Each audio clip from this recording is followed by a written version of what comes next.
This conference will now be recorded. Reference set.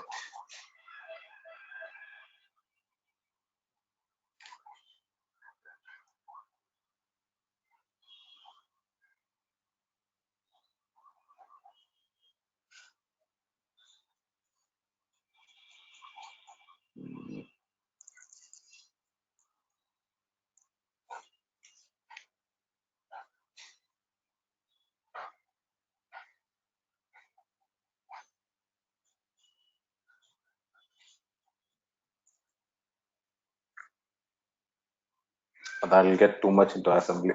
Don't want. It's okay. So just understand that this one is actually a predefined system, this thing for interrupt, right? So after this is complete, it wants to interrupt that particular function before it carries on to the next one. Right. So here, if you see, read the user input for which in the assembly, what they're doing, they're taking the value, moving to EAX, then again taking 2 and moving to EBX, and then they're running this particular numeral operator on ECX. And for 1% of that information, 5 bytes numeric. So what if I change this value here?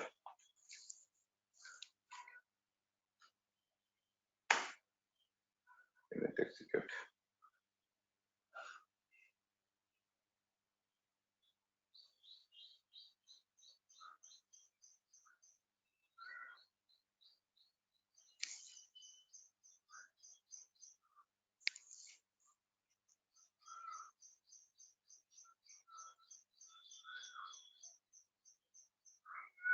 Start taking in numbers.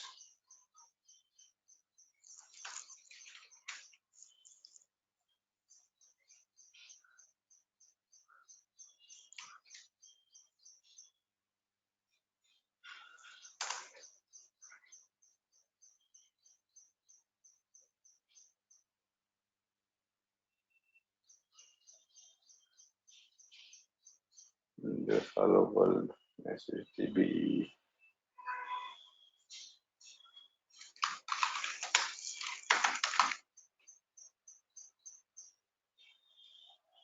Okay, this direct string, but then what is happening? Length, the message 1 and 4. Okay, file descriptors. All right, for write function. So the number 4 actually represents writing, and 1 actually represents std out. So std out is nothing but like the print function that we look at, or printf function which we see in C language, right? And then this is actually interrupting the kernel call. Okay, so just get an understanding. Don't have to get into the details of it. Sure. Right. So addressing modes, variables, constants. If we go deeper, it'll keep going on like this.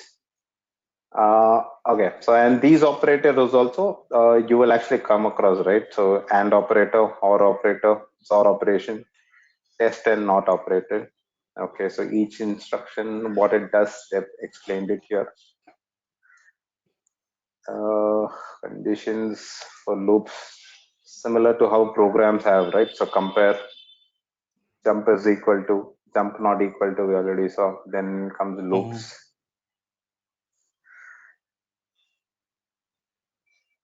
So basically, we will use this to when we run the code and set up different breakpoints so that to understand how that code is being executed. Correct. So if at all we need to come back and reference, just keep this as a reference so that you can come back and see here. Okay, Right. this is what.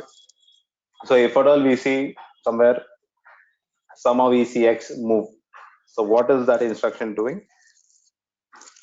For us to just get an understanding of what it is doing, we can come back here and see, right? Yep. And the best part is, I mean, if at all we see C code, it's way easier for us to understand, right? Because this is a little difficult to actually get an idea as to what is going on. So if C Right. code is not there in some cases, right? So let's say, for example, here, imagine that we were not able to deobfuscate the code, and we are not able to see what exactly is going on. Even in Gitra, we were not able to find the main function, right? And none of the decompilers were able to pull the main function. right? In such cases, we have no choice left but to actually see the assembly and try and read what is going on, Got it. right?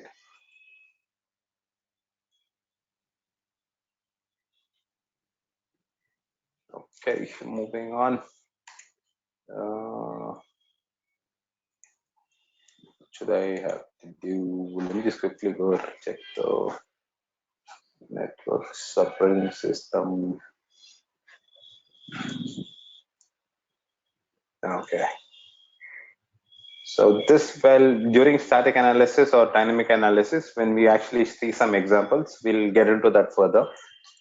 Okay, so right now, let me just try and show you some scripts. So instead of actually be running separate scripts, right, one by one instruction. So one is a Linux cat scale I showed you for Linux forensics. There's one DFIR script for Windows as well. Let me check and get that.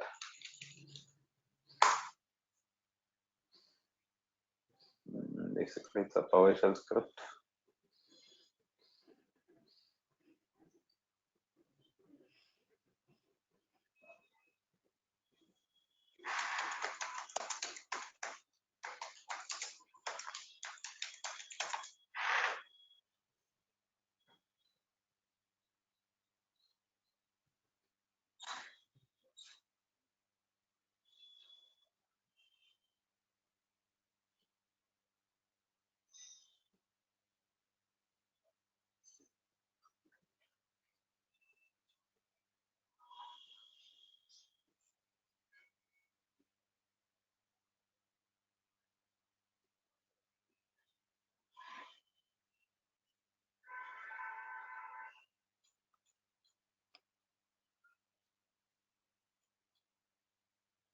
Oh, they included given MITRE framework numbers as well here.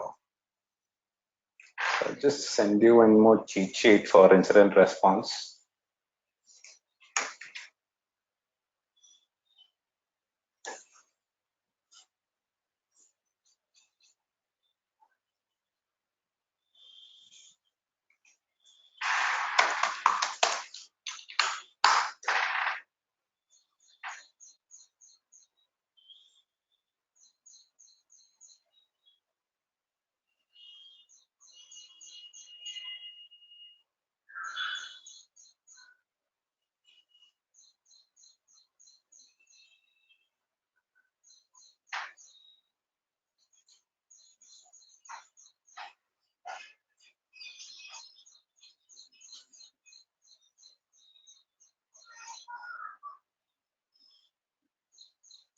Okay, this is built from source.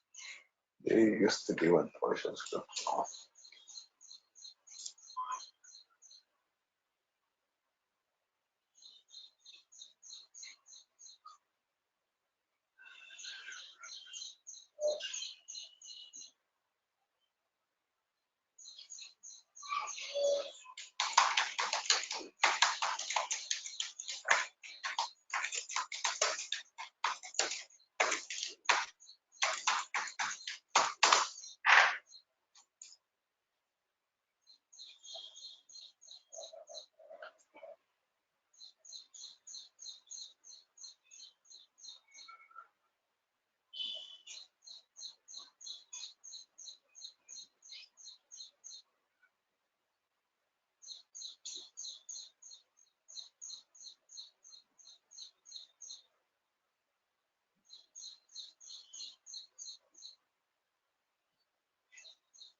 No, what could parts and framework? Okay.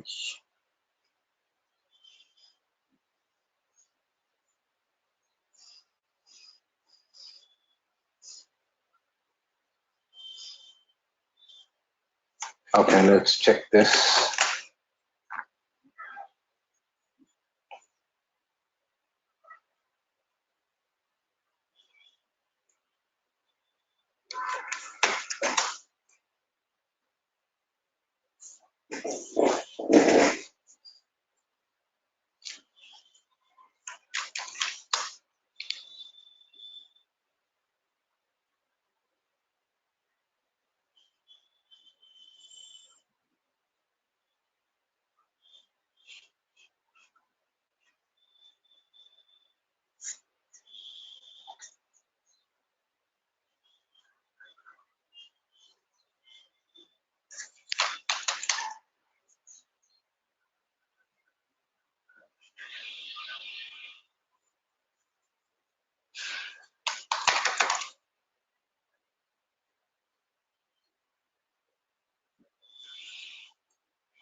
Okay, open PowerShell as administrator.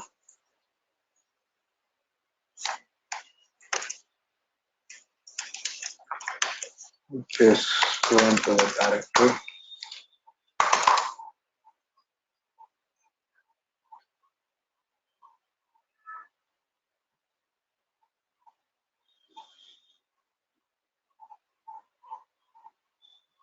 Let's run this just to ensure we don't have any restrictions.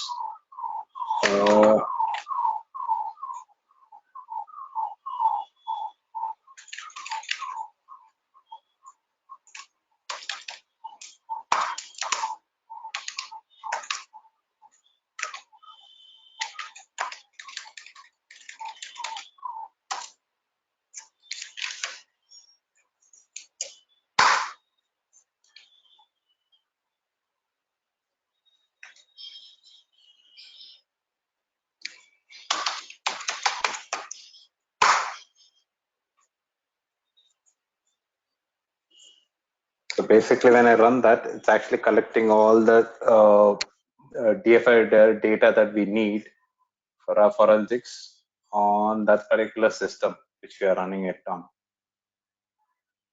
Okay, it says some errors came up. Video.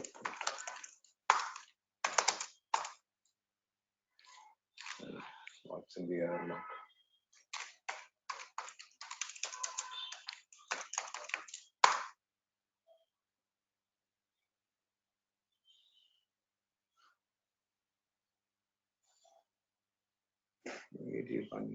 Okay, so let's try with this first.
This has multiple modules in it. There was another simple script I'm trying to find out.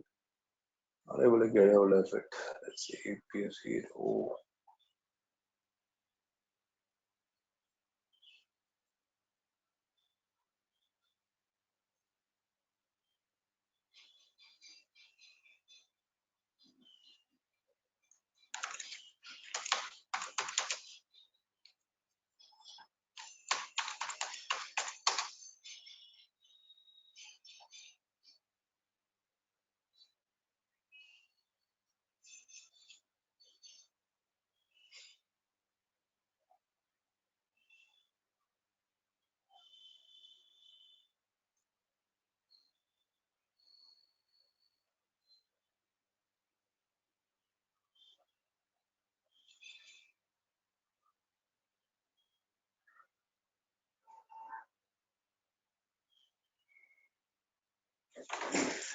And this is also good if when you're actually looking at cloud resources. I think basically for Office 365 and Azure AD, that you can just keep it for reference as well.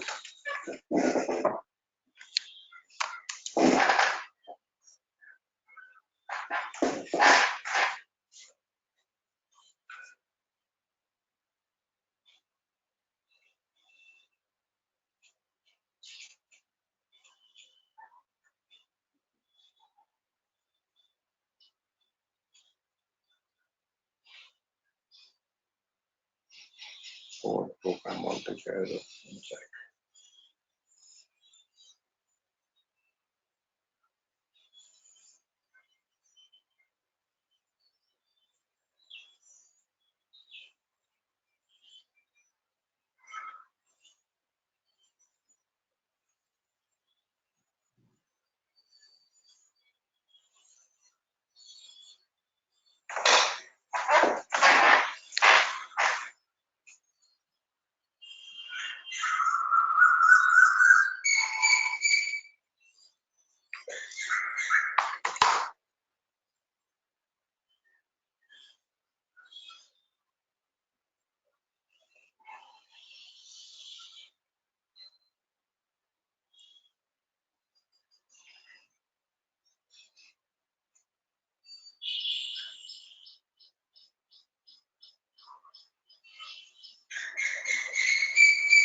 You need Visual Studio and all that to be installed for it to run because this itself is a program. So let's not go with that.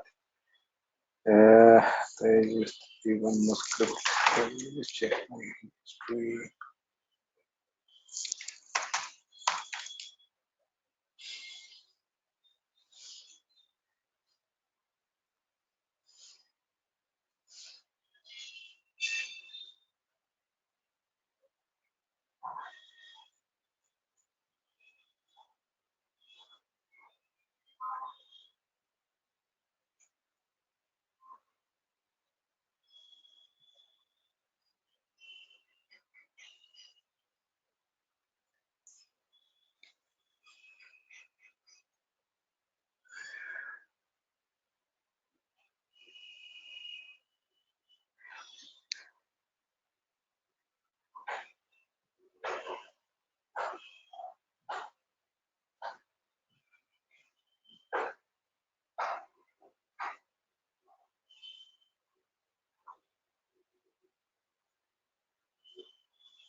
Okay.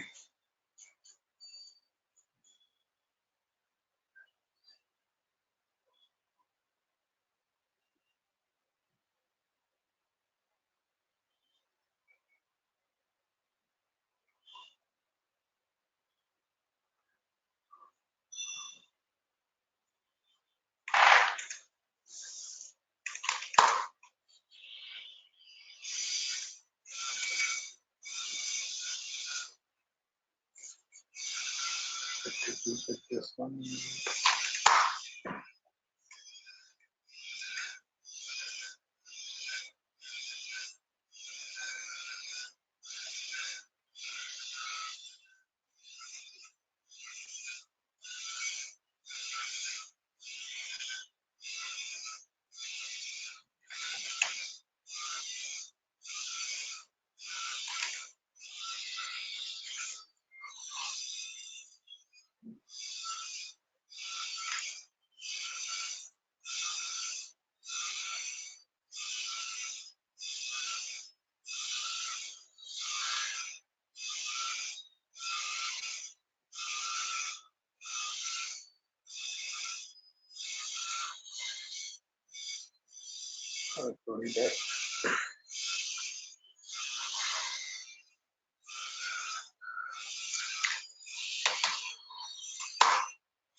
Subtitles, I think this should work.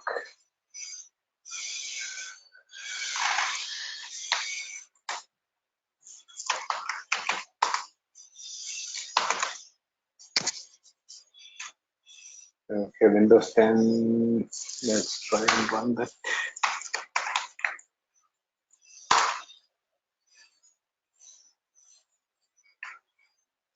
My calculator keeps popping anyway.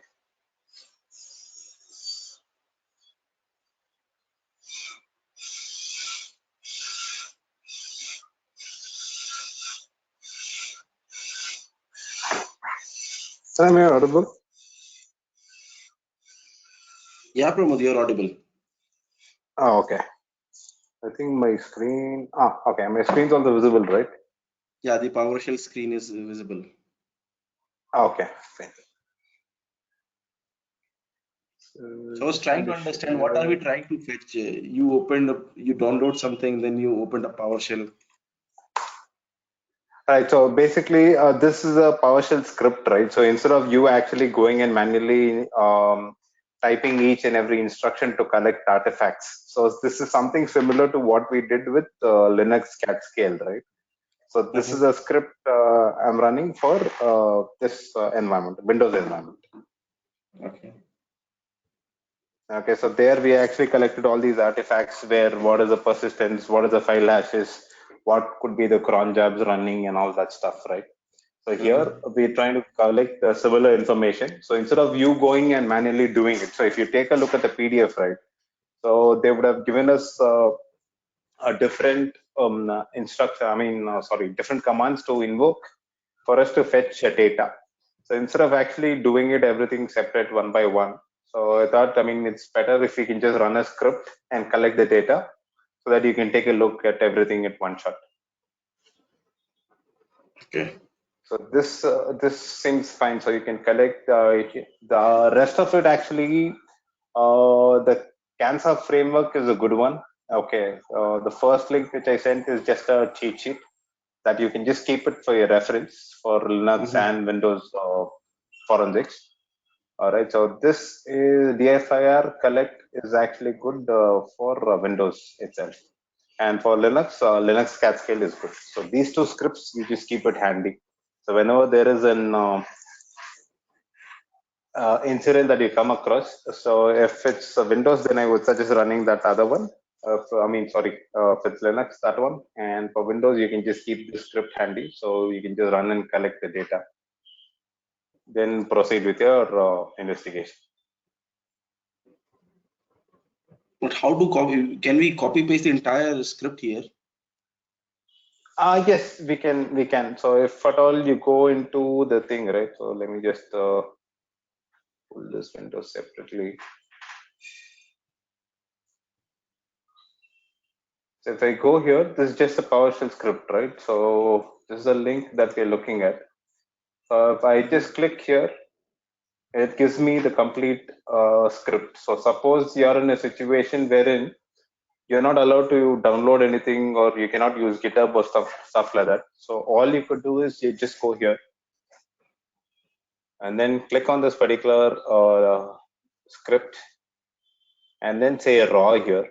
That will actually give us the complete code. So I can just do Control A and then go create a new file, right, with the same thing.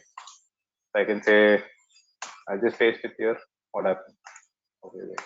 Oh, that was outside my machine. Let me try doing it here.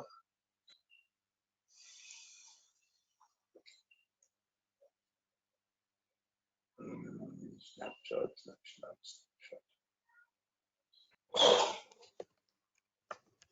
So I'll just click on raw and then so I got the whole PowerShell code here. All I could do is just save as wherever I want to put it. Okay, let's call it test DFIR dot ps1. So the moment I give ps1, that means it's a PowerShell script. PowerShell script. I'll just save it. Right. So now this is actually a locally present script itself. So what I did, instead of doing it that way, I could just go here and then execute this script as well. It's gonna do the same thing that this is doing. So as long as there's scripts, right, you find some bash scripts or PowerShell scripts or Python scripts anywhere present, you can directly go to GitHub and get the complete code of it, like how we did here. Just show that again. So you'll see .ps1. This is the extension, right? Click on that. Click on that, then go to the raw. Yes. So this gives the complete code. okay. And that will give all the information like we saw in the Linux machine. Correct. So this is what it actually collects. So here they've just given us some documentation.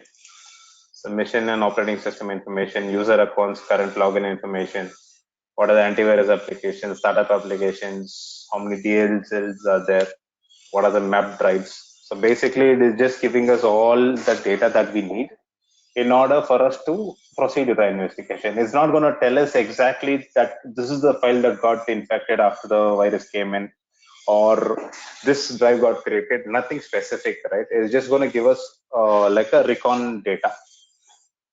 Just the So based system on items. that, yes, correct. Okay. It's not going to specifically tell us that this is what happened after the virus came in or something like that. No. No. So Just I could see that USB related shadow copied URLs and event logs. Right. Just what the system looks like right now, instead of Yes. me going and capturing all information individually. Right.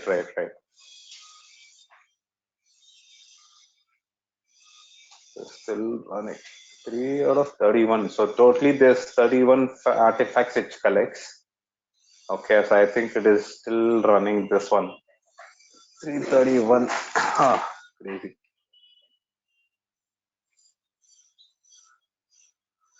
Because the other ones and all want us to install and all that. So this is straightforward, right? This actually makes sense. So these two you can have for your reference. Well, just gonna take a look at. So you do not have to paste the code here. You just ran it from the file location, Pramod. Right. So what I did was I just downloaded that repository directly, right? This I downloaded and I just ran this directly. So this is actually creating a folder called evidence here, you see. Right. This is just getting, this folder got created after I ran the script. So something like in Catscale, we do extracted and then we go into individual folders, right? So here it's just giving us all the data. Okay. So it's finished running 1 or 2. So let's take a look if this. Where is the browser? Okay, let's open there only.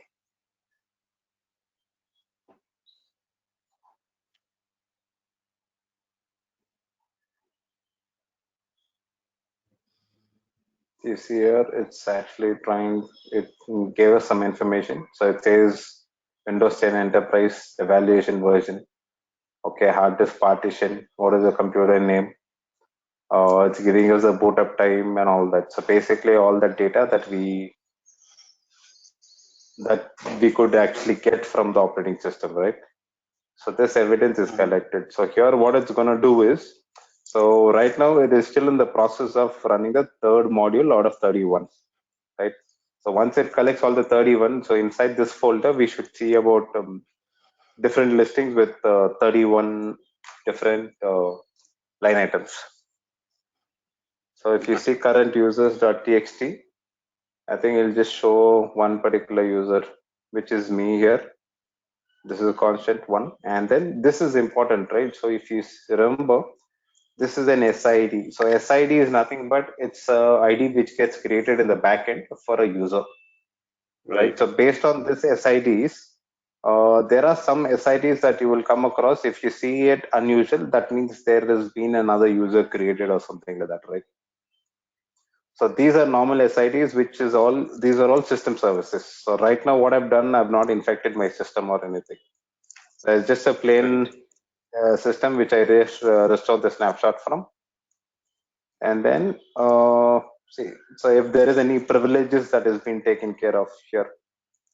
So set increase quota privilege, all this, right? So basically right now the status is actually showing as disabled, except for few here. So this is normal because SE impersonate privilege will come wherein when I run something as a administrator, right? That is when this gets invoked. So like, let's say if I just go here and then do PowerShell run as administrator, then this function gets invoked. So the rest of it, if you see, right now it just says disabled. So when an attack has taken place, there are chances of all these services getting actually enabled. So that is one sign that we'll have to look for. So if it's enabled, that means, okay, there has been something that has happened here. Because most of the time when we get into some case, right, we may not know whether there is a real infection or whether the system is being compromised or not. But these are the indicators that we will be looking for while we are investigating the case. Yes, exactly. IOCs. Indicators of compromise, yes.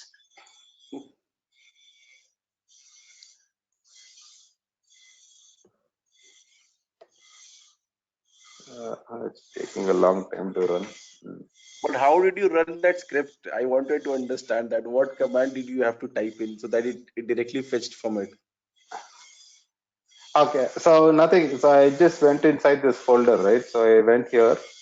What I do, I just launch PowerShell.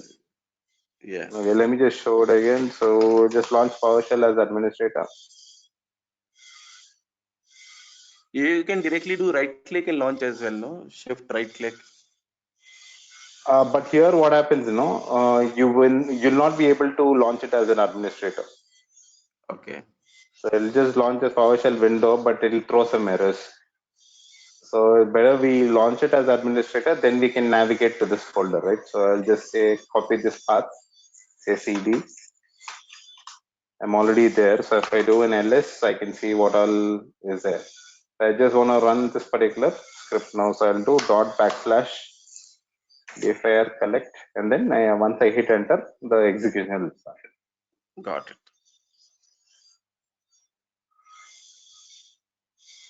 So that is doing that. So let's see what is there in database for this to understand.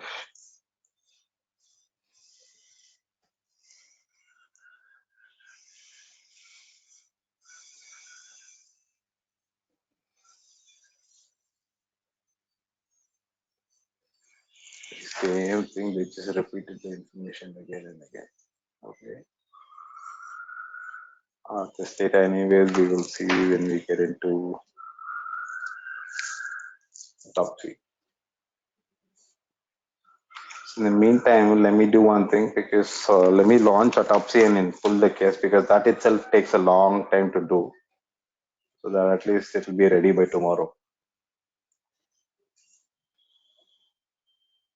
So this is an integrated tool, right? So basically, once you get the hard disk image of anything, you can just come import it here inside Autopsy, and then it automatically segregates what information is needed, based on which we can go through our investigation. So in case of volatility, what we did, we actually took the memory dump and we were running specific commands one by one for us to check, right? So this just gives us a good UI for us to look into cases and work on it. So just say new case, let's say test underscore one. I'm going to store it here and say next. This I can just leave it blank for now, but when you're actually working on some cases, right, they may give you the details to be put in here.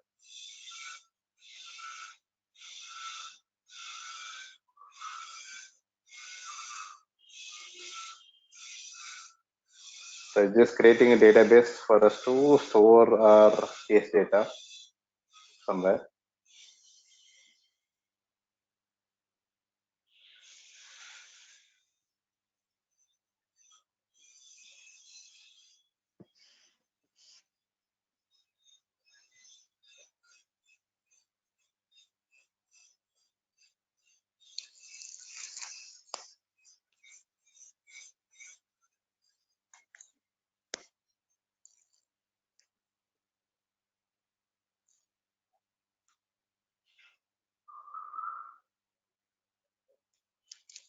Okay, so disk or image or VM file. So we'll actually take an image file because we already have an image file from the example, right? So earlier Yes. I've shared that with you also.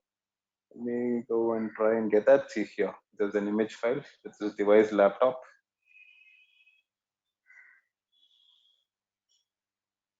So I no need to check all this. I'll just say next. And then what all data I want, right? So I'll usually select all, then say next. So basically these are ingest modules, right? So modules in the sense, these are modules which is going to look for the specific information. So keyword search, email parser. So something like how we are trying to run a script and collect about 31 artifacts. You can imagine, I mean, these ingest modules are somewhat similar here. Got it. Right? Not exactly the same, but yeah, it's also going to do the same thing. So if you see the PhotoRec cover, PhotoRec is a utility. What it does basically, it will try to uh, restore any deleted data. So PhotoRec is a software which is used usually for data recovery. So that's gonna go look for that. Any broken files and all that, it'll try to fix it. And then file hash lookup. So basically, this is gonna compare the values with VirusTotal and get some data out. And then virtual machine extractor, Android analyzer. This module is good if you're importing any memory card data, which we will do it later. So I'll just say next year and finish. So it's starting the ingest. So right now it's still doing its analysis. It's still not actually fetched a lot of information. So this has to complete. So let's just start minimize because this So this takes we a do while. on the entire image of the hard drive or on volatile memory for RAMs as well. See, you can import a .raw file as well and analyze. So if I go here, this is the data source, right? So currently our data source is this laptop here. So you could actually import any data source as well. It's not necessary that it has to be an image. It has different modules. So probably once this ingestion is complete, right? Let's try to pull. We already have one memory file, right? Let's try and pull that and see what it can fetch.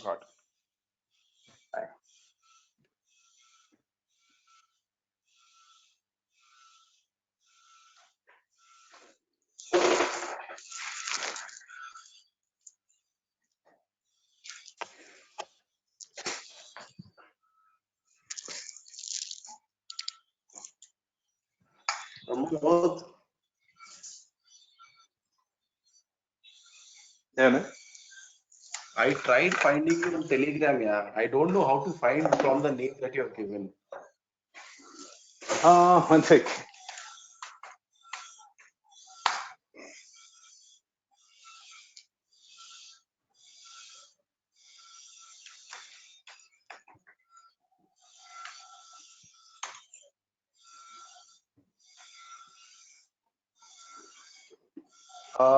Give me your name. Let me just add it. Mine will be Vinay Goyal. Because it says Just it your full allows name, you huh? only to search, it only allows to search for the contacts which are already there. Oh, okay. I don't know where to put in XCH 3335. That's you on the bike, huh? No, I don't have any. It's only show Vinay Goyal.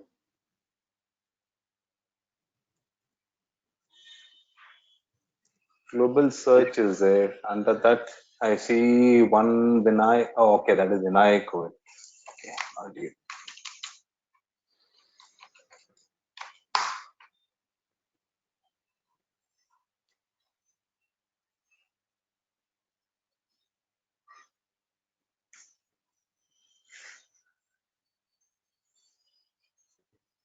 picture? Is it your amongst the trees somewhere? No, I don't have any picture.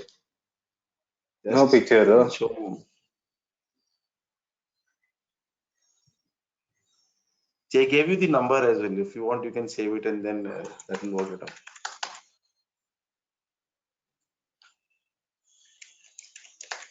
If you just do a global search, you should be able. Okay, one sec. Let me try it here. Oh, then I'll look at it on my phone though.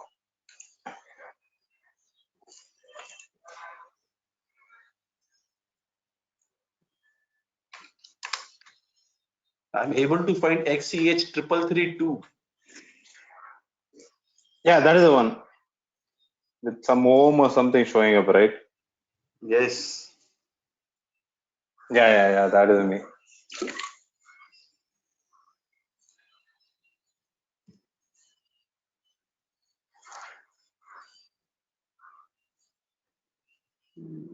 Two, seven, five.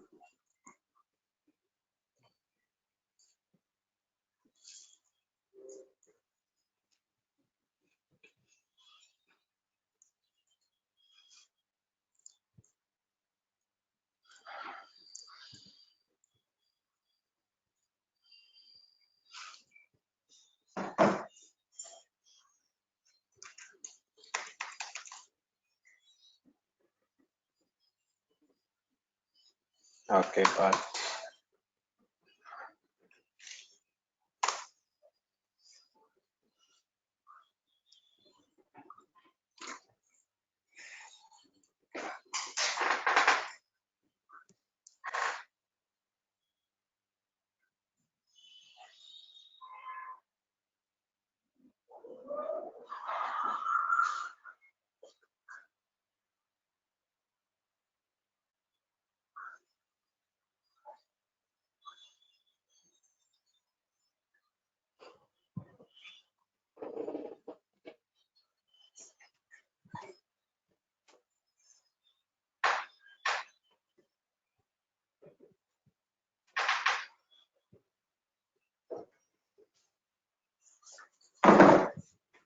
is this even running? Yeah. Okay, now it's at 5.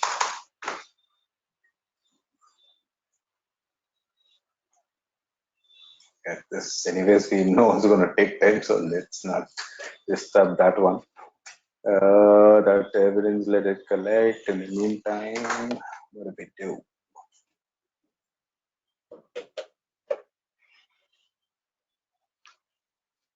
Oh yeah, let me just quickly show you this thing. Right?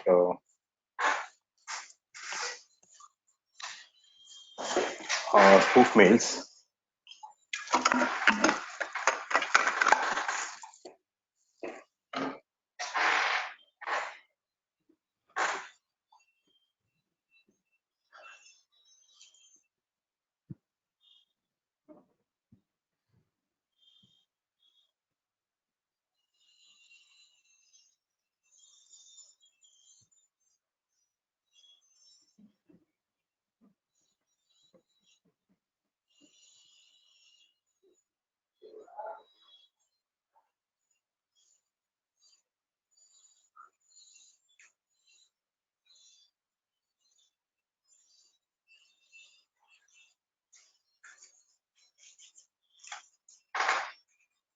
Okay, so if there is any spoof mail, how do we find out? So there's this site called Google Admin Toolbox. Okay, so what it does is basically it will tell us email header analysis. Okay, so the header is nothing but a piece of information that actually comes attached with an email, right? So this, based on this, we can actually take a call whether this is from the right source or is it any spoof mail or anything like that. We can just get an idea. So let me just get some mail and try to.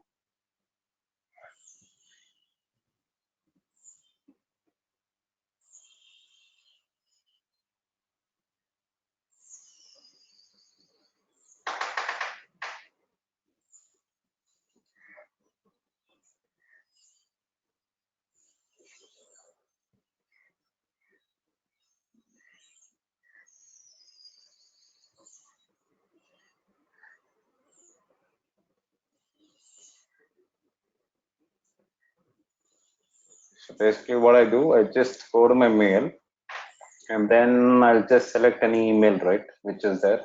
Suppose I want to check whether this particular email is from the right source or whether it's spoofed or anything like that.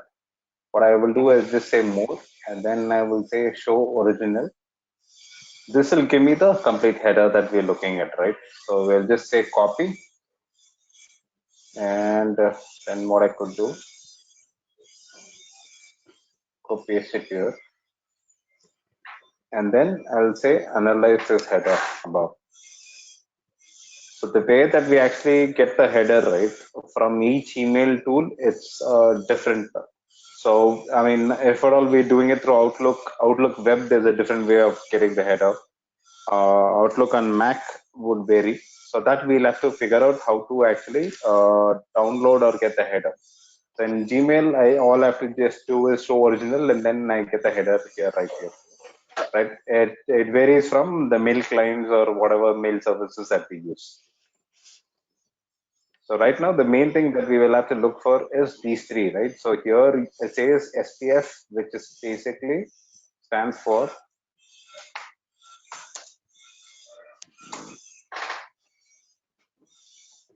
Sender Policy Framework, right? So Sender Policy Framework is possibly just a standard framework which is being used in the industry.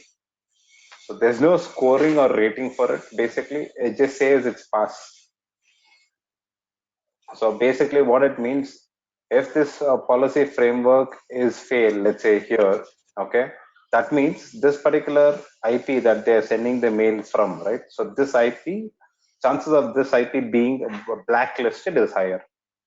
So let's say there could be a case wherein someone says, I don't recognize this particular mail. There's some attachment which is coming, like something like phishing or whatever could be. So for us to just to verify whether it's coming from a genuine source. So right now, let me just copy this IP. I can just go check for this IP's reputation also, right? So I'll just say IP reputation. I can check it in VirusTotal as well. Yes.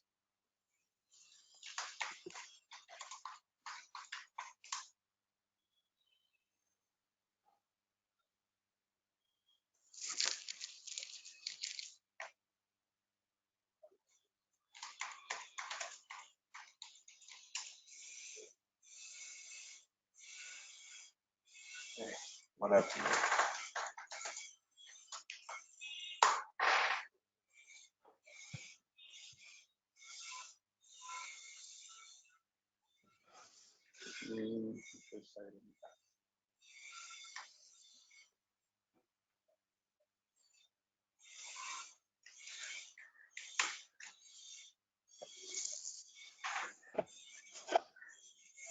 Okay, so this doesn't have any bad reputation as of yet.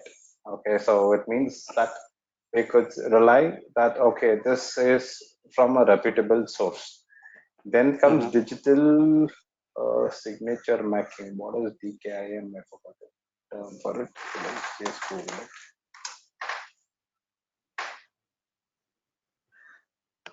Domain keys mail identifier. So this is basically an authentication method which is used, which uses some standard. So if at all DKIM signature fails, okay, so method designed to detect forged sender addresses. So suppose I can actually pose as this thing, right? So if you see the original mail,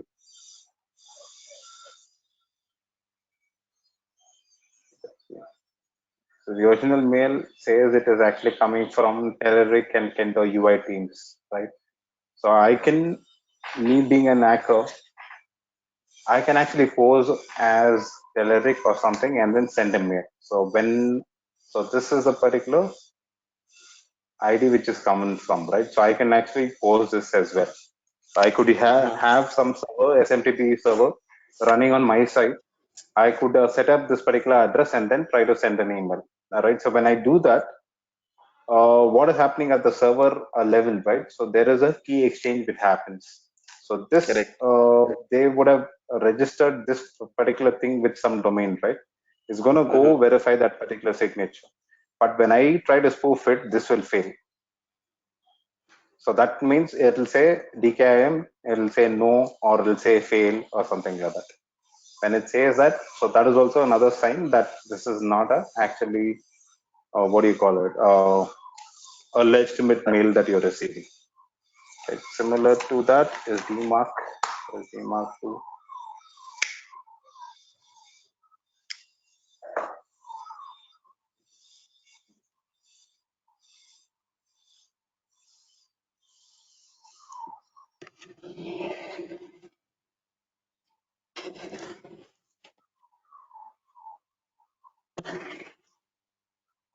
Is authentication, reporting, and conformance.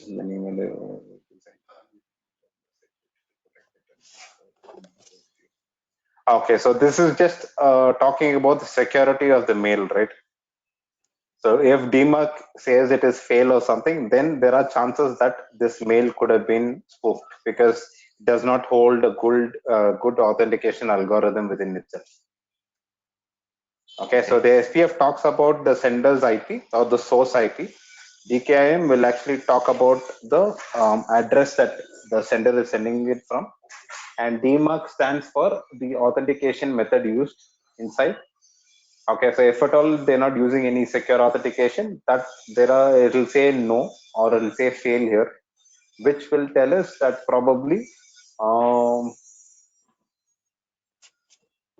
it's possible for someone to spoof this IP. Okay, it does not actually give us these three indicators, right? See, this will be a short indicator. So as long as you see SPF is actually fail, so that means that's a short indicator that it's a spoof mail, right? But DKIM and DMARC, so basically these are just indicators that show it can be compromised. However, it doesn't say that it is in fact compromised or something. It's not definitive. Right. So let's go check for some spoof mails. So let's see if I have anything.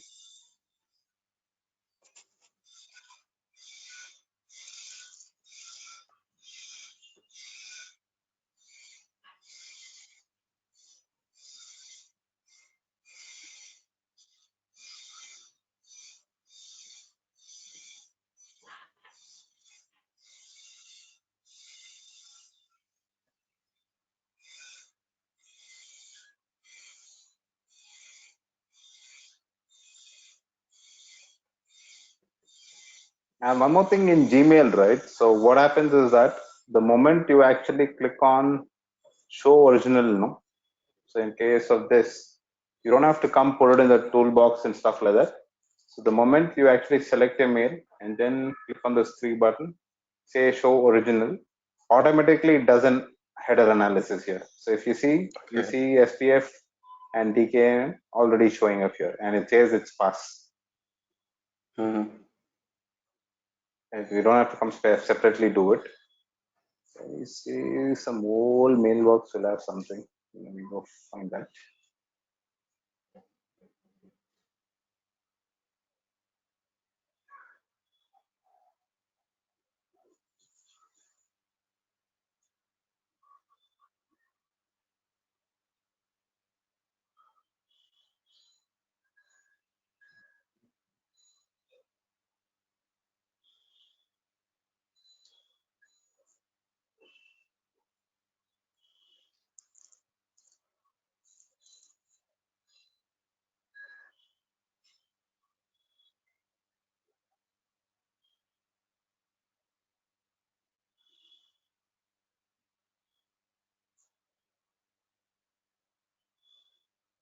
Some spam messages which take.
So in this one, you see, SPF, it says IP is unknown. So this is actually failing. Right. So similarly, some spam messages, if you check, right, that will actually show us some, that would be failing. So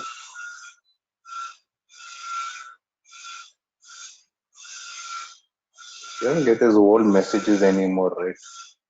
Like, okay, you've been qualified for this. There's a lot of Nigerians, Africans send out these spam messages nowadays.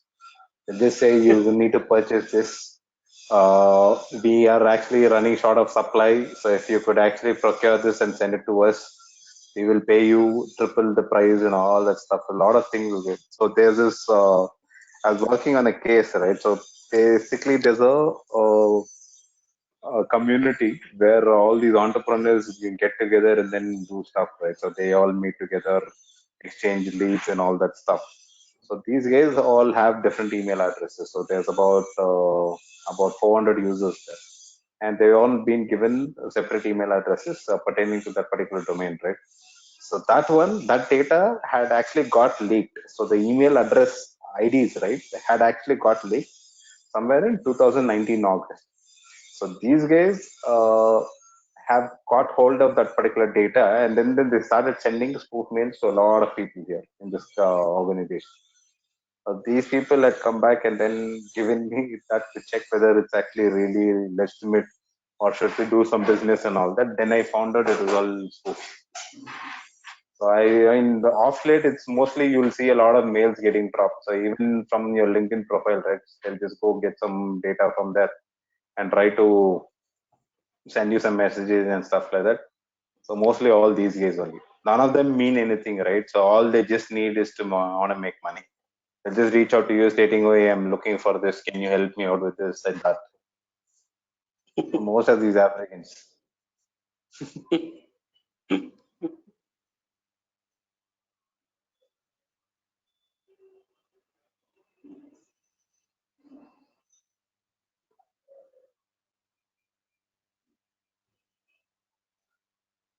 Okay, this looks interesting. Let's look at this mail. It says pass, okay, but if I show you the real message,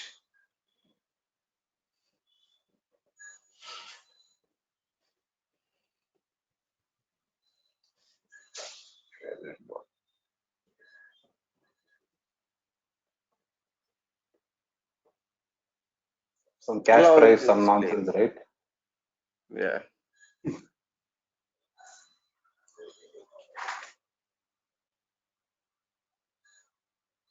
But if I actually take the header of analysis, it says it's pass.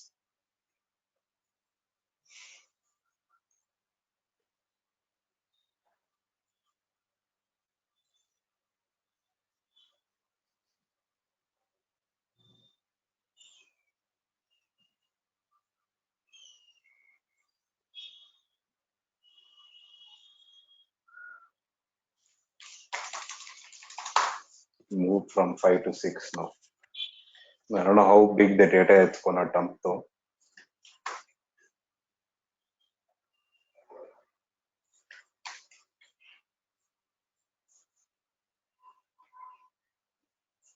Imagine just for an email, such a big header gets created for every email.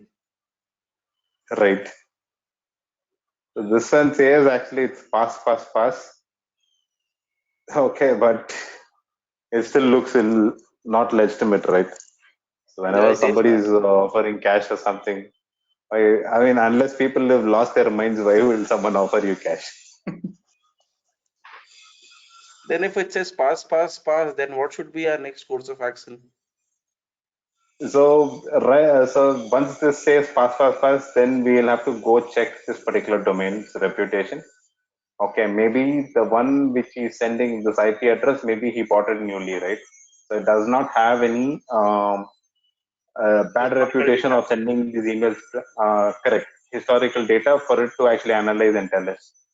So for this way, then probably what we'll have to do, we may have to reply to them while replying, right? So you may want to include some payloads on your mail. So that is where you'll get into exploitation and all that. So where you include some payload or you try to send them in phishing mail and hope they click on it, and then you try to fetch more information from his side, like his location, probably whatever data he has on his system that you can collect. Or if he's going to access that mail from his phone, see if you can drop an exploit there and get some data there. That's how you carry forward.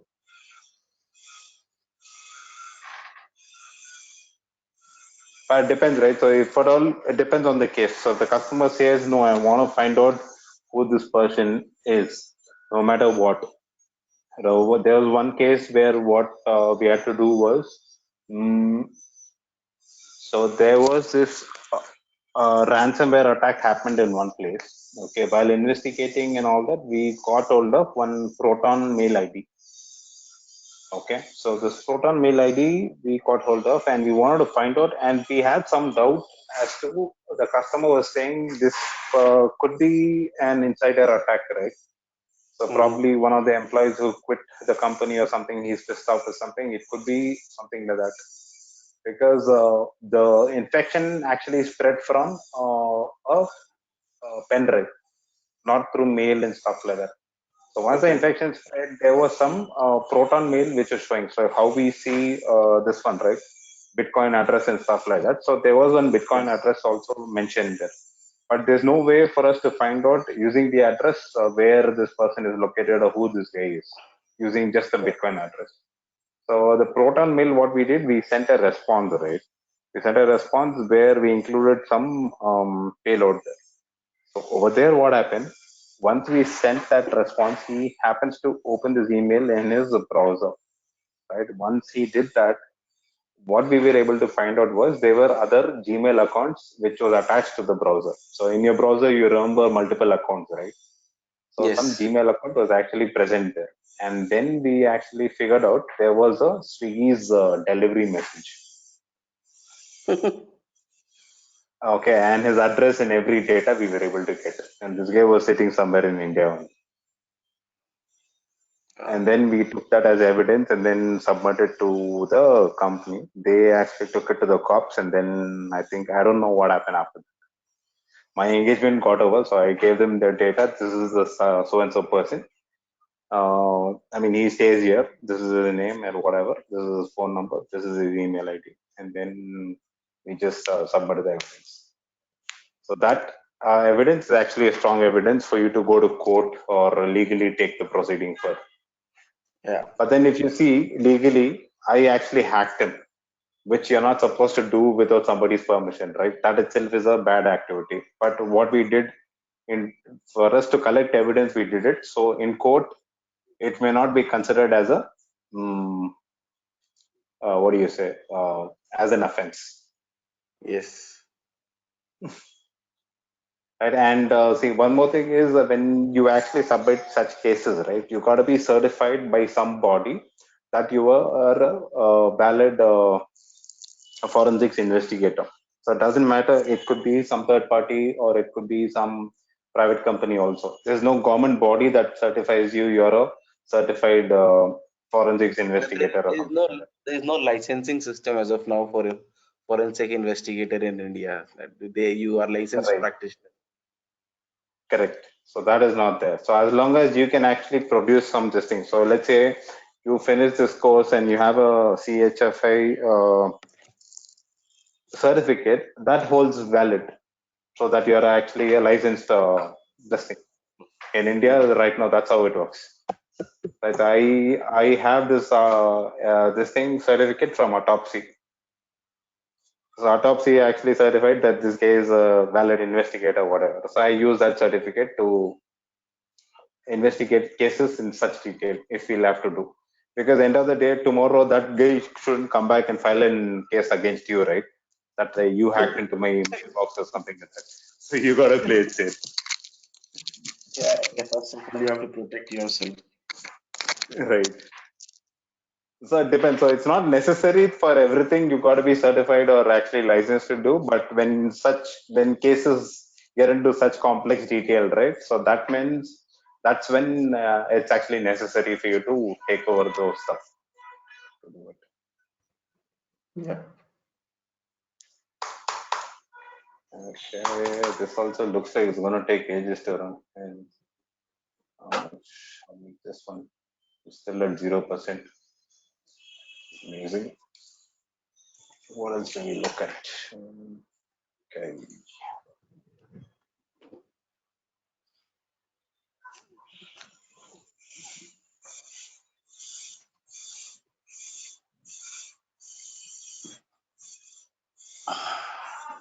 Yesterday, I saw news that Domino's India data got leaked, available for 3.4 crores. 7 years Oh worth of yeah, people. right. Great. Yeah, I read that also. So basically, this is another thing, right? So these guys, they just store the data somewhere. Some server gets compromised. Somebody takes the data, puts up in black market for selling. This happened with MobiQuick also, right? Last month. Yeah. First, they ask for the money. When people don't pay, then they release the data. Yes. A similar thing they had done with Uber as well. So Uber, to save their face, I think they ended up paying about 4 or 5 million or something, right, to recover data. They didn't have any other way to do it. The New York office of Uber or something, that particular data center got a data breach happened. So there's this site, right? If you go into OSINT, let me open Chrome here.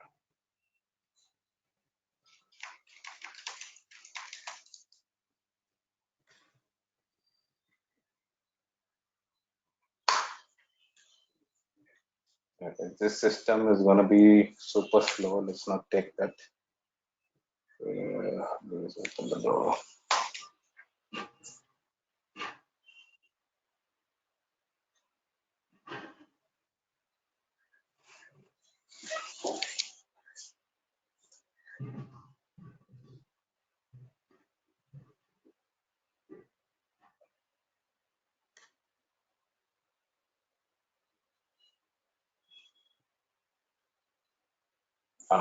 For archives and data lakes.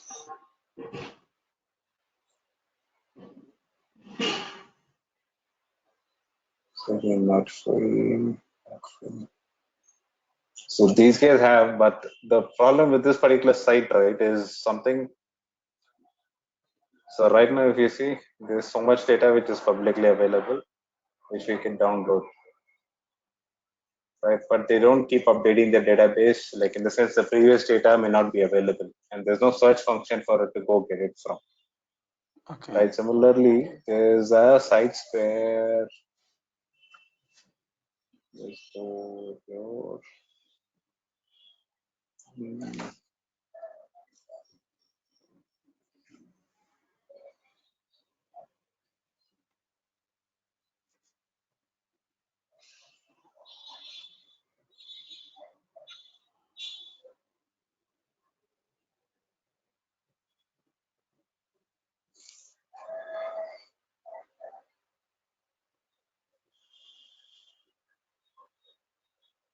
I'm not remembering it correctly.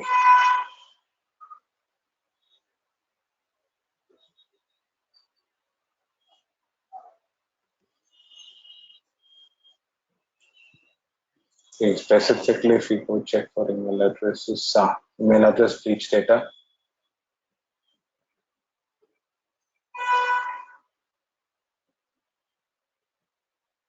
So if I have to just test my mail, right? So if my mail is being compromised somewhere, I can just put my mail ID here and then say, okay. But if I show you my old ID, this would have been pawned some multiple times, I guess. See, there's been 8 data breaches on that. But it will not give you the details. It doesn't give me the data though on this one. It just says whether I got pawned or not. Okay, so here it's possible for us to get some data out of it. Let me see.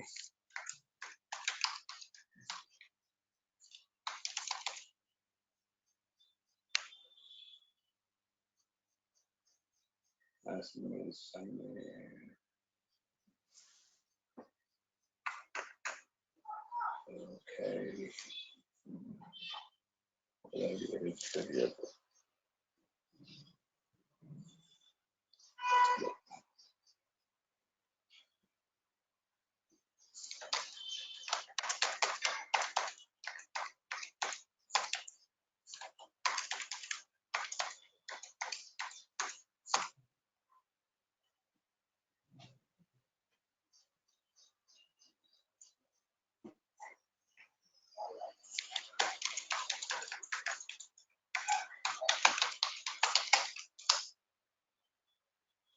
Hey, just logged in. What is wrong with you guys?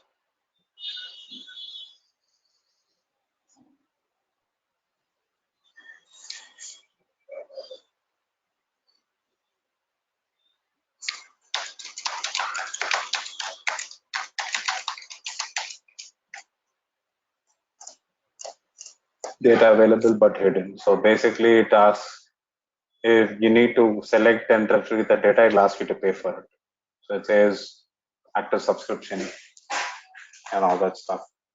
So this one as well gives you some data hashes. But more searches you do, right? They'll ask you to pay for it. So there's some data available here. So there's some big data dump which is available, in which my ID would have got listed. So if I go search here,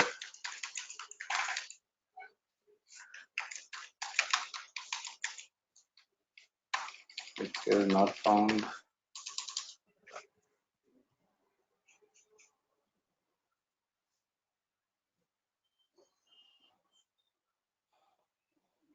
So there's so many parts to it. Separately just displays only about 10% of the data, but yeah, I think we need like active subscriptions for us to go get that data out. But sometimes you'll find certain websites, right? They just dump the data and then let it be there. But these sites, right, they keep changing. So there's no one reputed site for you to go get some data out, whatever was being dumped earlier. So this, to a certain extent, I find it useful at times. There's Intelligence X. This is something just public data. So if whatever I want latest, I can just go dump it off, but nothing specific, right? So suppose I'm looking for something. Maybe this was some PDF document which is supposed to be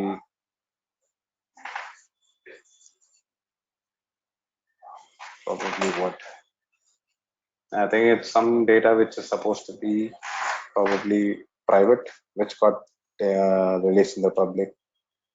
So that data is showing here. So all this you'll go from OSNT framework. This you're aware of, right? So this is basically intelligence gathering. Basically, it's just a directory where it gives us all different links to it. Mm-hmm. And some people have certain scripts written around this tool so that it goes and fetches the right data. So there is some tools you'll find them in LinkedIn and in GitHub, where instead of me manually going and checking for any data about some person or something, there are some scripts available. What it does is it'll actually go fetch all the public information which is available. But when I say I'm going to use some OSNT framework tools or something, 99% it's going to be only public data. So some Right. data which is not leaked out in the public or anywhere, there's no way unless we go hack into that server or something to get that information. So that we gotta remember. Okay, this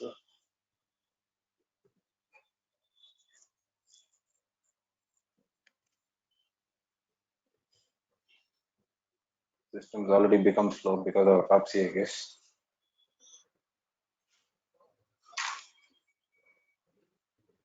It's interesting. If you see here, slowly it's actually generating different things, right? Yeah. So if you see all this data, so this actually gives us a better overview in terms of GUI, which will actually tell us what exactly went on, and it's a little more appealing to the eye, right? So it's easier for us to do stuff around Autopsy. There are tools like Autopsy. Autopsy is free and it uses that open source framework called I forgot the name of it. So that is good. That is the reason I would prefer Autopsy. But there are tools like Autopsy, which is all paid tools are available. Maybe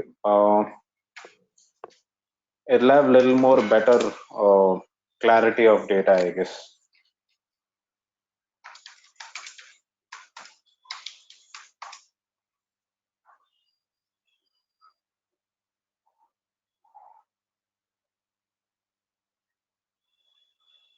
Pramod, in case of email spoofing, we have to check for the return header as well, at times, that whether it is going to the sender or it is directing our replies to somewhere else. Yes, correct. Yes, we'll have to do that.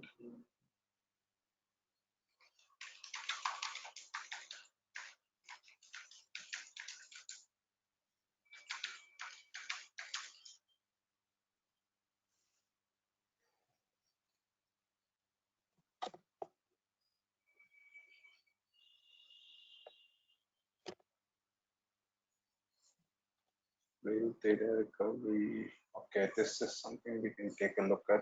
Photorec.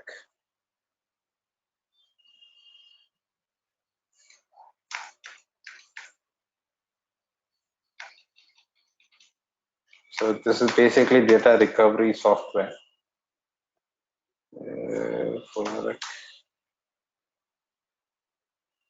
Well, most of the recovery softwares, right? These are all actually paid versions only. Only paid software you'll find.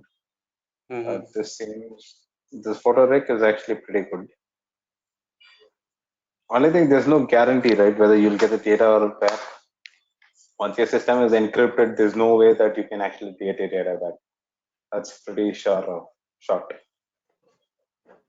But sometimes still clients think that you will try to do and all that. It's just a waste of time if you ask me. But some engagements, we tell them clearly it's not possible. They'll still tell us, no, you go recover it, you try and all that. They will say. We just charge them by the hour. Okay, I'm just gonna tell them directly. Okay, it may take some 2-3 days, but there's no guarantee that the data will get retrieved. But since you are asking us to try, we'll try, but you pay me for those 3 hours or 3 days or something. We don't charge for data recovery, but the time that we spend, that anyways, they'll have to pay for it. Right. Then the site for it, alternative to.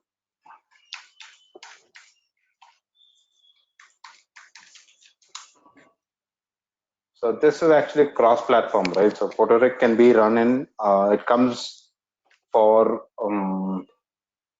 Windows and iOS.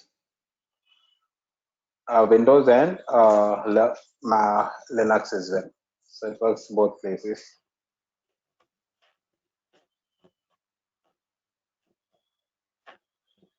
seller info.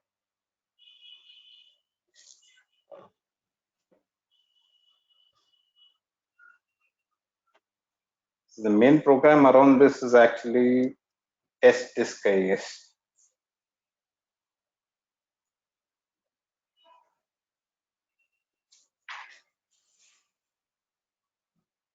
This is again a paid version.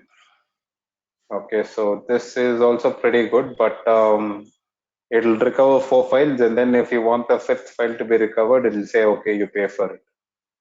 That's what Stellar Photo Recovery does. Okay, but it's not that expensive times for us to. So if at all there is some important data, right, to retrieve or something, probably you can just buy a one systems license or something and then use that. It's an old looking site actually. That's what just will download from CP Security. And these are to be used in case of data deletion, right? Correct.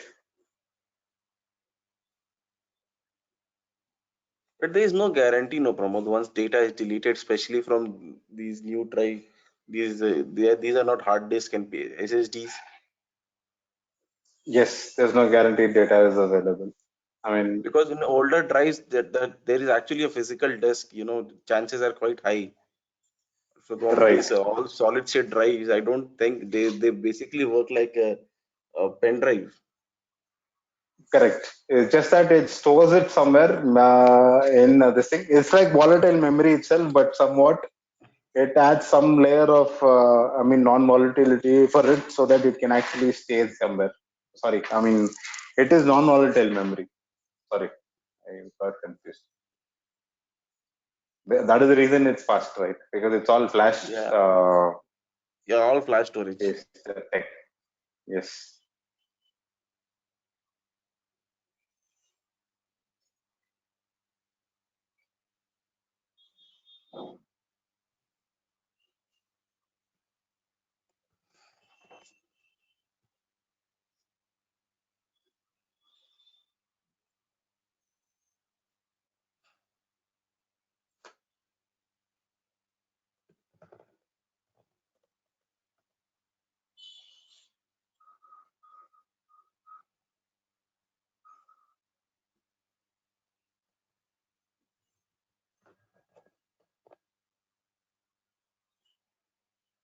Yes.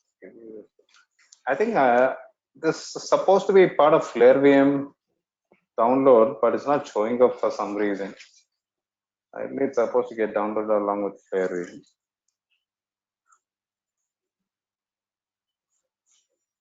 I don't know where the house files get in from.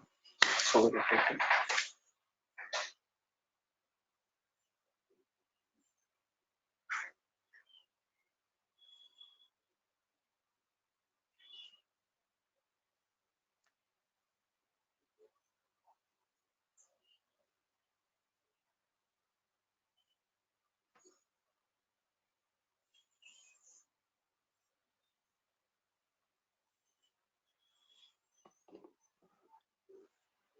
So this one, usually what you could do, right? In the Linux side, there is no GUI that you will get.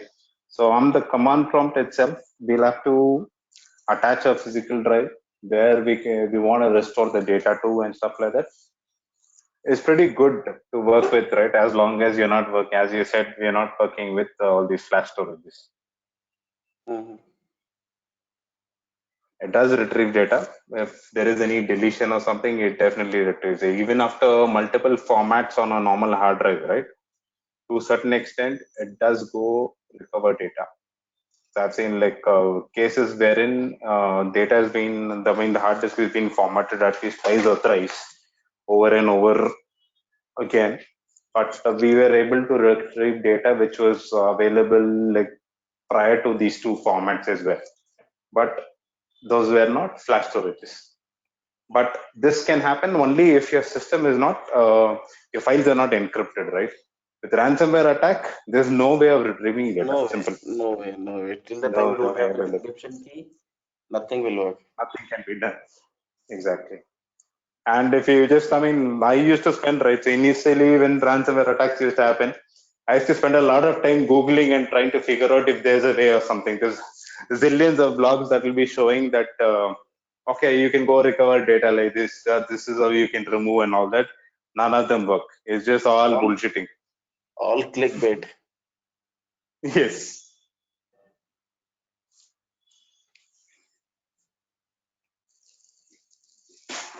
Just to get some traffic onto their site, chumma people write some nonsense over there. And they want to put it up in their resumes, right? That, okay, I've written this blog, I've written that. So whatever is the hot topic that time, if you write about it, you'll get traffic. Yeah.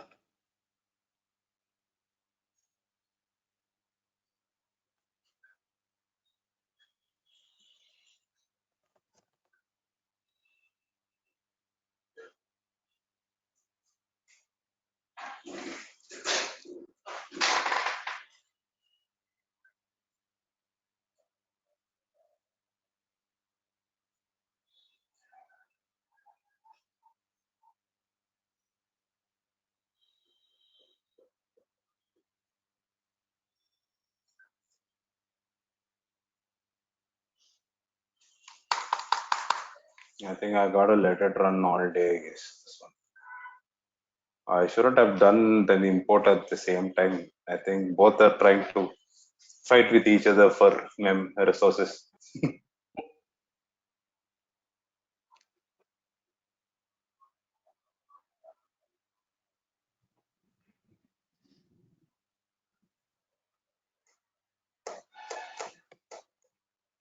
So which module should I read today? 5, 6? One sec. 5, 6. Yes, let's say 5, 6, 7. Okay. If possible, do 7 as well, but then 5 and 6, yeah, you can go through. Sure.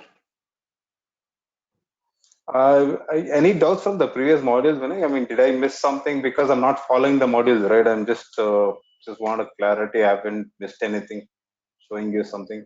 Because I'm not going in any specific order. No, Pramod, I'll again go through it and let you know if you missed out or if I have any doubts. Yeah, sure.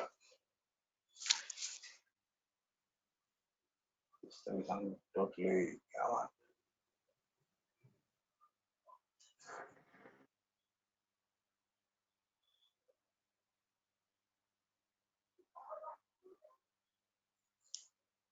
I didn't knew that PowerShell script will take such a long time. Yeah, taking too much of resources of the system. Yeah, even I didn't expect it to actually, because the thing is that collecting a lot of artifacts, I guess. So the bigger the system that you have, I think it takes a lot more time. Yep.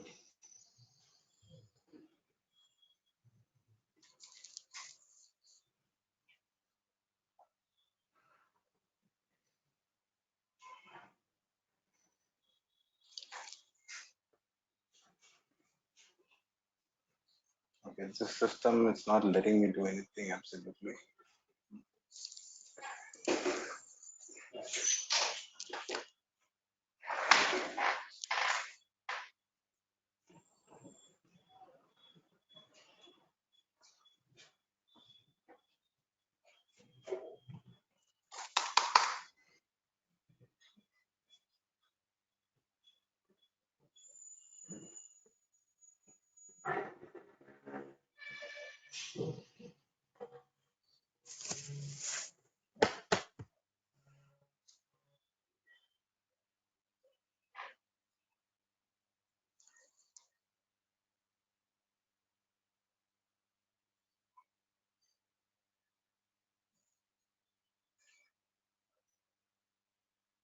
So one is what I was pending is we'll have to do one dynamic analysis of some virus sample, and I have to show you in different debuggers how it works. And second thing is autopsy, and what else? Probably. Anything specific you want to check, you want to actually find out about, you can ask me that as well. It doesn't have to be specific to the modules that is there in the PDF, right? Anything else specifically, I mean, you want, that also you can come back and ask. Sure.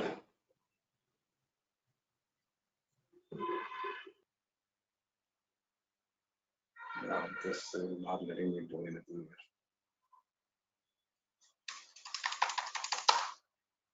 I think we'll have to stop here for today. Once this is complete, right, let's take a look at these evidences. Then I'll just show you, start responding. How to just try and recover data. Just a small example we'll take a look at.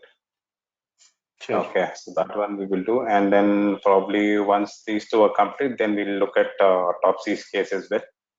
Then we'll finish up with dynamic analysis. Sure.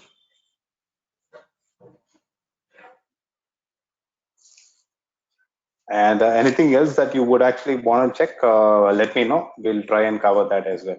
Not an issue. Sure. Sure. And if I don't know, even I can learn, right? It's a good thing. Yeah. Very nice. So let's connect tomorrow then. What time? 9:30 or 11? 11 is fine for you? Yeah, it works for me. 11 also works for me. 11 works for you. Then let's do 11 itself. Then Okay. that'll be better. Because I don't have to rush back, right? If it's 9:30, morning when I go cycling, I was like, oh, I have to get back before 9:30. No need to get. We'll We'll connect at 11. Fine. Cool. Chalo. Take care, Pramod. Okay. Yeah. You too. Bye-bye.